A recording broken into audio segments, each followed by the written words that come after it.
So now we're standing beside a wonderful Rhododendron Loderi King George. It's in full flower and time to think about doing some rhododendron crossing. Now we think this rhododendron will make a perfect seed parent. And what seed parent? What we mean is that we're going to put the pollen from another different species of rhododendron onto this rhododendron and hope that the seed then sets, and we can then grow those seeds, and in the fullness of time hopefully we will have a new rhododendron hybrid. Maybe we can give a name to it, maybe not. So when you're thinking about doing your hybrids, there are a number of things to think about. First of all, you've got to check that what you're going to use is all hairy or all scaly, and in this case it'll be scaly. Then you've got to think, are we trying to create a new colour?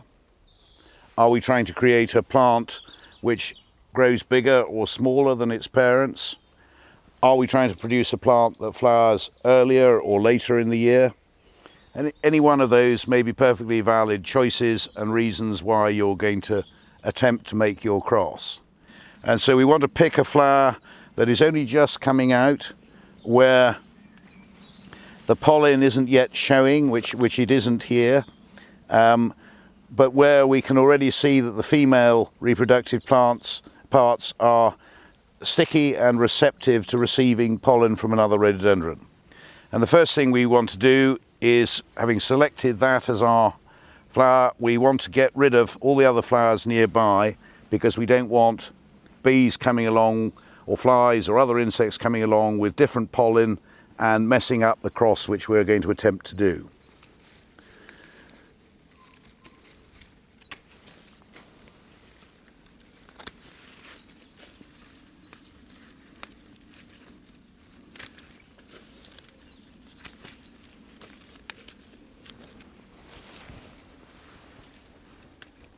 So now we've isolated this flower, and we need to prepare this flower to take over the pollen. So what we need to do is to remove all the petals on each of the individual flowers on this truss. And we do that with a pair of nail scissors, and it does take a minute or two to do. We're also going to remove all the anthers, which are the male pollen-bearing reproductive parts to the flower, because we do not want pollen from this flower to self-fertilize itself. We want our cross to be absolutely unique. And today we've selected two subjects to cross-pollinate. This is Rhododendron williamsianum. This is a dwarf growing plant with nice little rounded leaves. It grows about a maximum of about 6 foot high, so only half the size of this Loderi we're going to use as the pollen parent, as the seed parent. So what are we trying to do in making this cross? We're trying to get something which has smaller bell-like flowers, but which are pinker rather than white. So perhaps a more manageable plant for a smaller garden. But anyway, something unique, new and different. And when we look closely into the center of the flower, you can see that the pollen is literally dripping out of the ends of the male reproductive parts, the anthers. And that the pollen is tiny. You're talking about huge quantities of pollen coming out of each one of those anthers.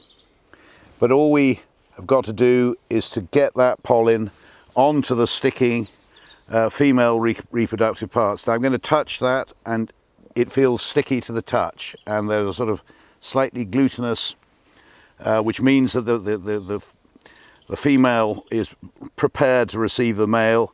And so very gently we've got to smother the pollen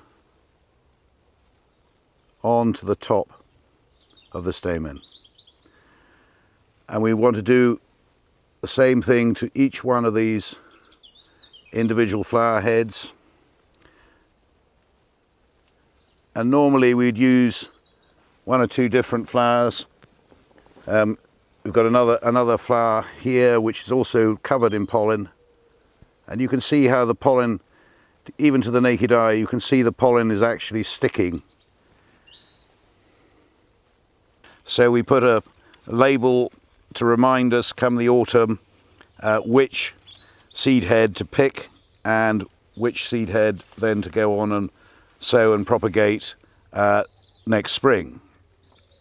We also want to be absolutely certain that no other bee or insect can get to this flower which we've pollinated artificially ourselves. And so what we do is we simply put a brown paper bag over the top of the flower, just with a light, secure it lightly underneath.